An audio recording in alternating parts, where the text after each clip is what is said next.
Welcome to the skills video of how we perform a head-to-toe assessment. Now, I'm a practicing nurse and I would love to show you how we do a systematic method of going indeed from head to toe to perform an assessment on our patient here with Brandon. Now, we're going to show you skills on how to move through this assessment.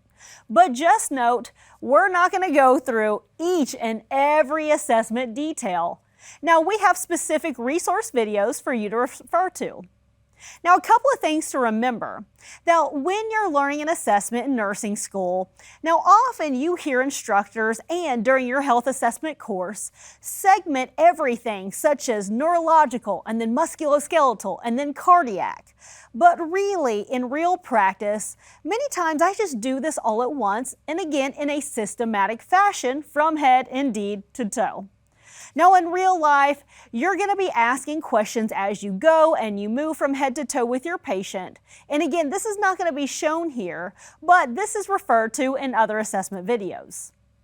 As I begin my head to toe assessment as a nurse, one of the first things that we do before we start our assessment is when I enter into the patient's room and before I start assessing from head to toe, make sure you introduce yourself. And it could just look something like this. Hi, I'm Samantha. I'm going to be your nurse today. Can you go ahead and give me your name and date of birth? Brandon, Okay. March 7th. Okay, perfect. And would you like to go by Brandon or Mr. Smith?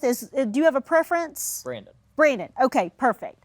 So just by doing this, I'm just making sure I involve my patient and what their preference is with our care together. Also, Brandon, can you tell me what day of the week and what brought you in the hospital? Why are you here? It's Monday. I was in a car. Perfect. Oh man, okay. So then here we're assessing our cognitive status very quickly with our patient.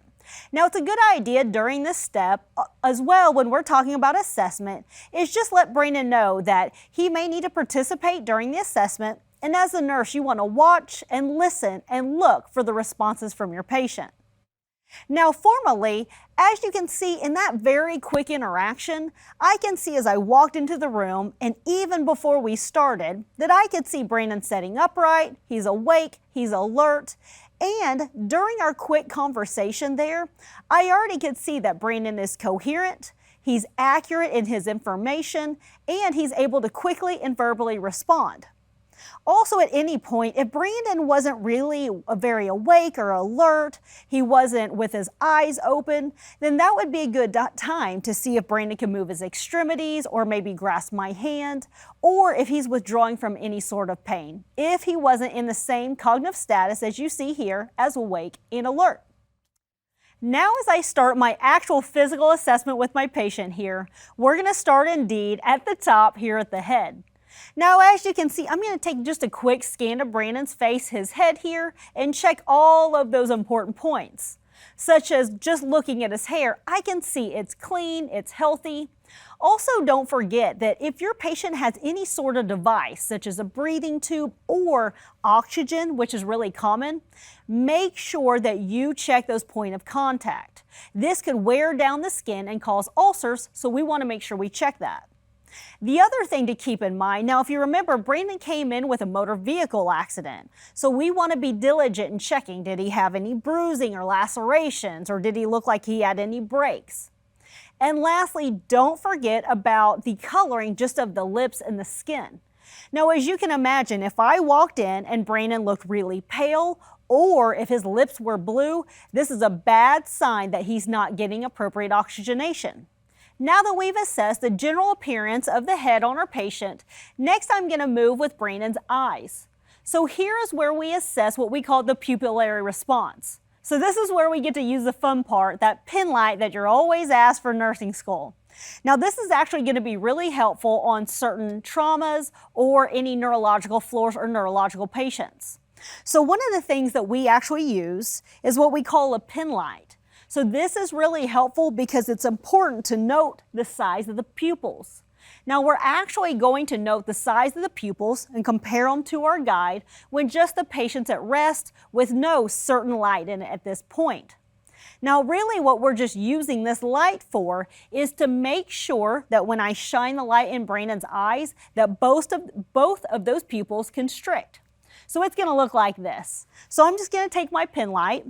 I'm going to push down, and just by looking at Brandon, I can get a good idea about what his pupil size is. Then I'm going to take my light and illuminate it, and I'm just going to have, Brandon, will you look right here for me? Perfect. So I'm going to take my pen light and guide it down one pupil. Now when I do that, I see that when I bring the light here, both pupils constrict, and then I can repeat it on the other side. We're just looking for that bilateral consensual pupillary response. The other thing we look at for eyes is he tracking? All that means here, and as you can imagine, when you walk into a patient's room, their head and their eyes are following you around. That's an easy way to assess tracking. Now, there's some variations when we're talking about pupil size and things like that. There can be a lot of abnormalities that need to be reported. Now, once we've assessed Brandon's eyes, we're just going to move down and look in the mouth. So this is actually really underestimated. I find it very important as a nurse to assess a patient's mouth. In particular, I used to take care of stroke patients, and many times there's a lot of different bacteria or fungus back there that makes it really hard for swallowing. So we're going to check for deformities. This is a great time to pull out your pen light again, and I'm going to take this. And Brandon, will you open up your mouth for me? Great. So I'm just going to look through. Perfect. So when I assess Brandon's mouth, all I'm really looking for is dentition. Is there a lot of like lacerations or redness or swelling on Brandon's lips, his tongues, and the back of their throat? I'm also looking for any white that could be any sort of thrush or an infection, for example. Now, is there something in the back of his throat that sometimes gets caught up and hardened, and then it makes it hard to swallow? And it's also important to note the cleanliness of his mouth and teeth. Now, after we move past the mouth, now we can go through the throat. And as I was looking down there, I was assessing the mouth part, but when I'm looking just from head to toe, when I look at Brandon's throat, what I'm really looking for is that trachea-wise, down the middle is for alignment. I don't see any abnormalities. This is a good time as well when you're talking to your patient and have them naturally swallow, just see if there's any abnormalities or difficulties. And sometimes on your assessment, depending on what you're looking for, it's also appropriate to palpate for his carotid pulse. So where we would do this is, and during the CPR cycle, this may be a time that you do that. So if you go about midway between the middle and the front of his throat and use your fingers and palpate for the carotid pulse. So it's really important here that we're not pushing down really hard and restricting blood flow. So now that we've gone head to toe, and don't forget, all while I'm doing this visual scan, I can see Brandon's ears, any odd drainage or anything like that that we can assess as well. Now, once I move from the head down to the throat, this is a great time, as I've been working through my assessment, to check the chest of our patient. So we're going here and we're moving down. Now, during this time and throughout this assessment, I can look at his rate, the quality of his breathing, how deep he's breathing. We want to look for some key things. So Brandon looks like he's resting comfortably, breathing easily, but if I saw Brandon breathing fast and labored and having difficulty, that's important to note. Also think about that if you see his retract, any sternal retractions, that's also abnormal. So one thing just to think about how you breathe when you're relaxed and easy. That's what you should see here on your patient like Brandon. Now, when you're talking about the chest, depending on any kind of surgery they may have had, you need to double check as well that is there any chest tubes, any sort of drainage tubes coming out. If that's the case, we definitely have to look around the insertion site and see what's the color of the drainage going through the tube. What about the insertion site? Is it red? Is it swelling? Is there any sort of pussy type of things coming out? If that's the case, definitely need to check that as well. Now, if the patient, if Brandon here specifically had a chest tube, for example, we need to make sure we look around this and palpate for what we call is crepitus, meaning there's bubbling or some edema and some excess fluid under the skin around that tube. Now, if that was the case, this is also abnormal and we need to report this. Now that we've talked about the general assessment of the chest and the observation, now we actually get to use our ears. So when we do this, we call it auscultation of the lung sounds. So anytime you hear that word in nursing school, auscultation, it means to listen. So here's a really important point to note, and many times you're going to see nurses do this, but it's really important to listen to the front of our patient's chest, brain in here, and also the back. Now we're going to do this because sometimes you can't catch stuff in the front, and you may indeed hear abnormalities in the back and the bases of your lungs. Also make sure you compare side to side. So you want to know when you're listening, is there anything crackly sounding, kind of like Rice Krispies, or any sort of like high-pitched abnormal sound like asthma. Anything abnormal you want to document and also report. Now I'm going to show you how we're going to auscultate the front and the back of Brandon's lungs. Now just for this demonstration, we're actually going to listen over the gown, but just so you can see where I place my stethoscope.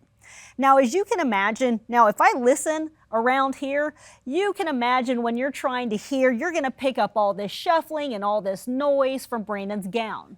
It's really important you go stethoscope to skin to listen to your patient. It's going to be a much better assessment.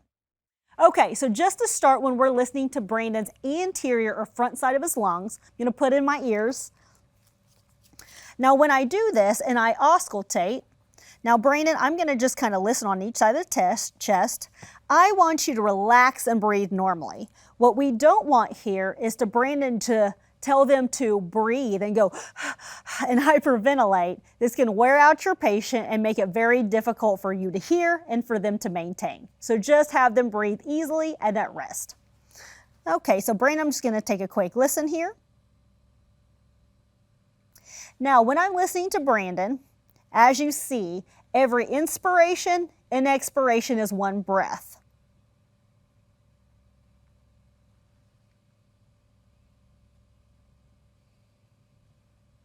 And again, I know I'm going over the clothes, but make sure you go skin to skin.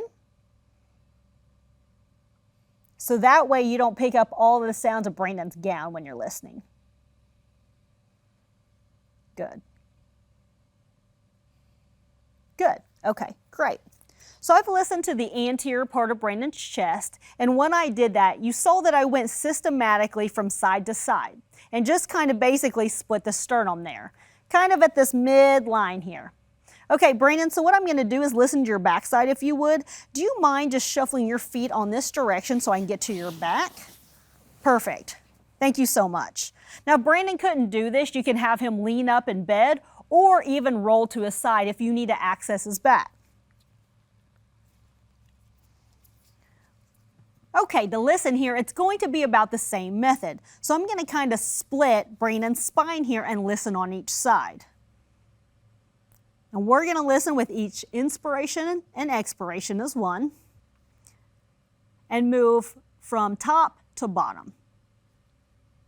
Now this is really important here because many times, like if you have a patient with pneumonia, for example, sometimes you can't hear abnormal lung sounds such as crackles in the front, but you can sure hear it down here in the bases in the posterior or back side. Perfect, good. Thank you, Brandon. You can go ahead and lay on back for me. So this is also really helpful because you can also see the natural chest rise and fall for Brandon. Now that we're here and we've listened to the lungs, now we can go ahead and listen to the rest of the chest, which is Brandon's heart. So when we're doing this, we're listening to that lub-dub is 1, lub-dub is 2. And many times when we listen, there's certain medications and things like that that you need an accurate pulse, and we listen to the apical or the pulse here. Now when you're listening, you want to listen to the rate, meaning how fast is it, or is it very slow? Also, does it sound like a regular rhythm, meaning does it just tick, tick, tick on time, or is it abnormal, like tick, tick, tick, tick, tick, tick? So if it's abnormal, that's also something to note. The patient can have an irregular heart rhythm or heartbeat. So when I listen to Brandon's heart, I want to listen to for what we call S1, S2, or that lub-dub, lub-dub. When I listen, I'm just going to split about the mid-clavicular line and take a listen to Brandon.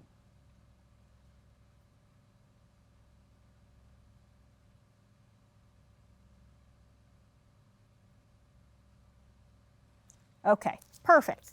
So when I'm listening to Brandon, I can hear that lub-dub and listening again for an ample amount of time for a apical heart rate if you need to get that, and that normal rate and rhythm. Now, some patients, if they have a history of something irregular, take plenty of time, at least a full minute to listen. Now, when we're talking about assessing the rest of Brandon's chest, it's a good idea, don't forget to look at the skin. So especially in your female patients, maybe under the breast line, look for redness, excoriation. Also, especially with our patient here, if they were in an accident, look for any signs of bleeding. So look up on the back, on the chest, up in the upper flank area. If you see any abnormal bleeding or bruising, you want to report that as well. So now that we've moved from our patient's chest, we've listened to their heart, listened to their lungs, now we can move down to their abdomen.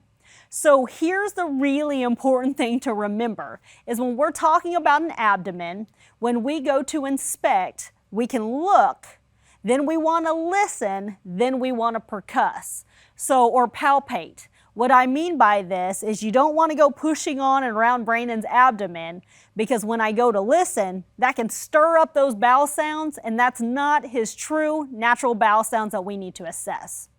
So when I go to assess Brandon's abdomen, I'm going to go ahead and pull down your gown here for me. So I would raise Brandon's gown up and look here on his abdomen. Does it look distended? Now, is there any abnormal coloring? Is there like a yellowish? Do I see any signs of bleeding or bruising or anything abnormal? The other thing, this is a good time when you're inspecting the abdomen. Sometimes your patient has certain type of drain, such as an ostomy, that you want to check. Are there any signs of drainage or any signs of infection, such as redness or bruising or any sort of pus? Now, one more thing to note is when we're talking about inspection of the abdomen, sometimes you may see an abnormal bulging, such as a hernia, and you want to report that as well.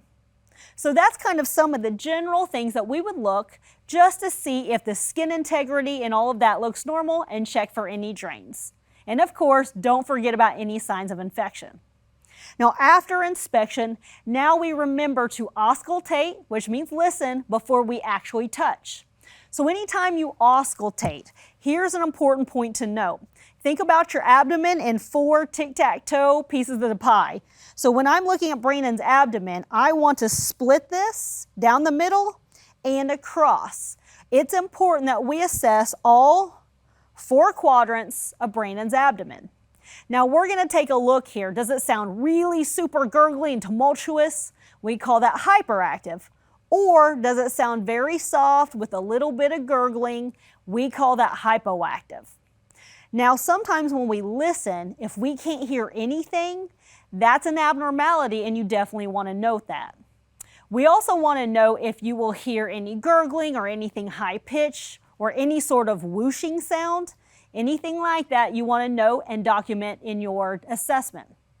Now just note, because everything's local, when I listen to Brandon's abdomen here, you may hear some of the heartbeat as well, and that's totally normal. So now I'm going to show you how we auscultate Brandon's abdomen. Okay, when I go to auscultate, after I've inspected, of course, I'm going to go the right upper quadrant here. And you only have to listen until you hear bowel sounds. Now, it may take a little bit of time for bowel sounds to be heard. You need at least listen to a good couple of minutes and wait to hear bowel sounds.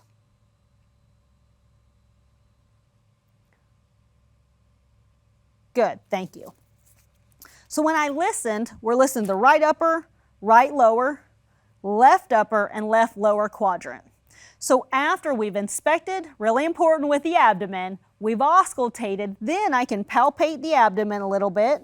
Brandon, are you having any pain, anything like that? Nope. No? Feel comfortable? Okay. If you saw me push down on or palpate Brandon's abdomen, he started guarding or wincing, that could be a potential issue, and you want to document that. Now that we've moved through Brandon's abdomen here, we're going to look at his arms. So here with his arms, we can see these are appropriate color. We don't see any lacerations or bruising. We don't see any like deformities, for example, especially in the hands. Now where you may see this is if you have an elderly client with maybe arthritis, those nodules or anything like that. So we want to check through. Brandon's arms look healthy. We don't see any abnormal skin assessment. Also, if Brandon had any IV sites or any lines, make sure to assess those and those insertion sites. Do I see any streaking, redness, or pus? Do I see any redness? Is it hot to the touch? If that's the case, we want to check that. And of course, we want to feel. Skin looks great, feels nice and warm, it feels healthy, good muscular tone. And then we want to palpate our pulses. So when we palpate our pulses, you can check here up in the brachial area and bilaterally. Then we can check both in the radial pulses. Nice thing about assessment when you're moving this through, a lot of the times I can just do both of these radials at the same time. Now this is a very easy thing to practice when you're checking pulses. If you go down the thumb side just kind of very gently, flat, not like this, and palpate pulses, you can feel that easily with your patient. Now that I've went through that, I want to check the strength of my patient. It's a real easy way to do it. Now, Brandon, I'm going to put out 2 fingers. I want you to go ahead and squeeze for me. Don't be shy. Very nice, good. So here I'm assessing Brandon's strength. Also, do you notice when I asked Brandon to squeeze, he was able to easily move up his arms, squeeze and follow those commands. That wasn't an issue with Brandon. So I can see he's coordinated, he's got that strength. Also note that sometimes if someone's really weak because of illness or whatever that is, sometimes they may not be able to squeeze or raise their arms. That could just be the sign of weakness. Now as I move through my head to toe assessment, I'm starting at the lower half of the body now and starting with the pelvis. So you've just got to be key about when this is important to note, especially with a patient like Brandon that was in a motor vehicle accident. But make sure you assess when's appropriate. So one thing we may need to inspect is coloring of the skin. So is there bleeding? Is there any bruising or some sort of lacerations? Also, sometimes it's appropriate in a trauma to palpate, but make sure that you don't do this if you are not trained. They may do this just to check for stability, but again, it may need to be deferred to the physician. So now we're going to move down and assess Brandon's legs. Now this is an area that people really frequently overlook. It actually tells us quite a bit. So when I'm inspecting Brandon's legs, I want to make sure I look at the skin coloring. It's also a good idea, and many times we don't. You want to check the patient's feet, and so it's important to remove their socks as well. Just going to remove these. Thank you, Brandon. Okay, so when I'm inspecting his legs, I'm looking for color here. Is there any discoloration? Do I see any lacerations or bruising? And the other thing is we want to check the skin and the toenails as well. Now, if need be, and you're worried about circulation, you can check capillary refill on your patient's nails by simply pushing down and applying pressure and letting go. And then within 3 seconds, the color should return back to normal.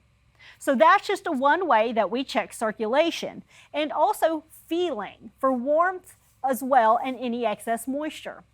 So again, upon inspection, one thing really to note about color, now certain diseases with patient like venous or arterial disease, you may see a lot of redness, or you may see a lot of dark and purple color on the shins here, and that's important to note. Now we also want to look for any deformities, especially if they were in a traumatic accident, and edema. That's a biggie. So I want to check on my patient's legs, and one way we check for edema is by simply grabbing here, or especially around the sock area, and just holding and see if we see any indentation. Now when we assess for edema, just a simple way to do so, if Brandon's legs were really edematous, which for him, if I push down, there's no hardly indentation whatsoever. But if I push down and I counted 1 1,000, 2 1,000, 3 1,000, and it took it that long to return to normal, we would call that 3+ edema, or 2+, depending on how long it took to return to normal. Now here's another really important area to assess, especially in your diabetic patients. We need to check on the heels and make sure they're not boggy or soft. We also need to make sure we check for any diabetic ulcers or little pressure ulcers on the feet. Now, before we get too much further in regards to the feet, we want to check for pulses, and this is really important and a good thing to practice as a student.